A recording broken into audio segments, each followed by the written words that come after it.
Larry Summers Citigroup problem vertical line Mother Jones. Skip to navigation. Skip to content. Mother Jones. Number sign block 57 height. 90 px. Overflow. Hidden. Home. Politics. Environment. Culture. Photo essays.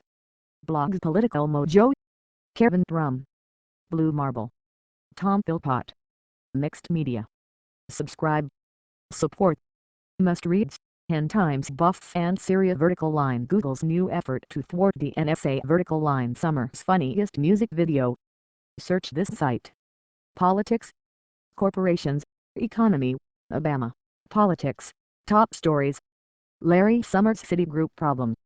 Could a possible conflict of interest derail the former Treasury Secretary's appointment to run the Federal Reserve? By Erica Eichelberger. Vertical line Thursday, September 12, 2013 3:00 a.m. PDT. Tweet. World Economic Forum /Flickr.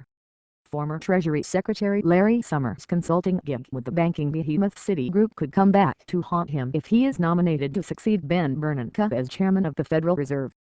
Bernanke's term expires in January, and Summers and Janet Yellen, the central bank's vice chair, appear to be front-runners for the post, with media reports suggesting that President Barack Obama is fond of the controversy-prone Summers. But there may be a hitch with the Summers appointment. After Obama took office in 2008, he enacted sweeping ethics rules that say that no presidential appointee can work on matters directly related to a former employer for 2 years after taking the government job. That means that unless Obama grants Summers an exemption from the rules, a move that could be politically controversial, the former Treasury Secretary will have to recuse himself from a slew of federal decisions involving Citi, which is the third largest bank in America. Experts say those recusals could hamper Summers' ability to run the Federal effectively. Citigroup is a behemoth on Wall Street, and constantly subject to Fed regulatory actions, says Craig Holman, the architect of Obama's 2009 ethics rules and currently the government affairs lobbyist for the consumer watchdog Public Citizen. I would expect Summers would have to recuse himself quite frequently. He adds, recusal can be expected to be so frequent as to hinder Summers' ability to carry out his job as federal chairman.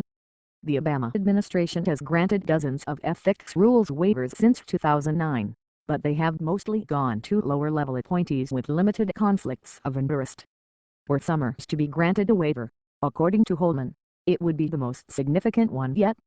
If appointed, Summers might have to remove himself from consultations on penalties levied against Citi for things like sketchy foreclosure practices and inadequate anti-money laundering protections.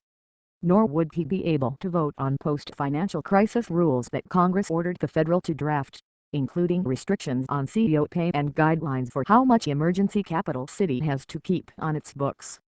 The Federal Board votes on all regulations, mergers, and applications to form new banks. It has voted 20 times so far in 2013. Penalty decisions are often delegated to staff or regional reserve banks, but the board consults on them. Advertise on MotherJones.com. Neither the White House nor a spokesman for Summers would comment for this story. Summers' potential conflict of interest wouldn't incapacitate the Federal. The 6 other governors on the Federal Reserve Board would still be able to vote to approve regulations.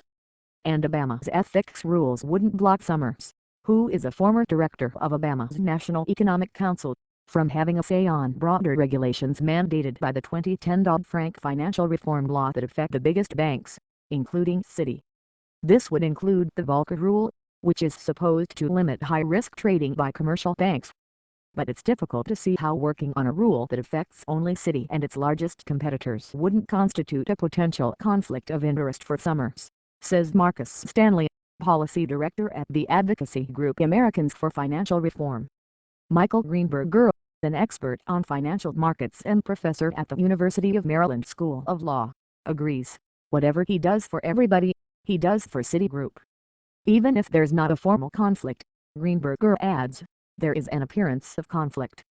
Citi isn't the only Wall Street entity that has hired Summers.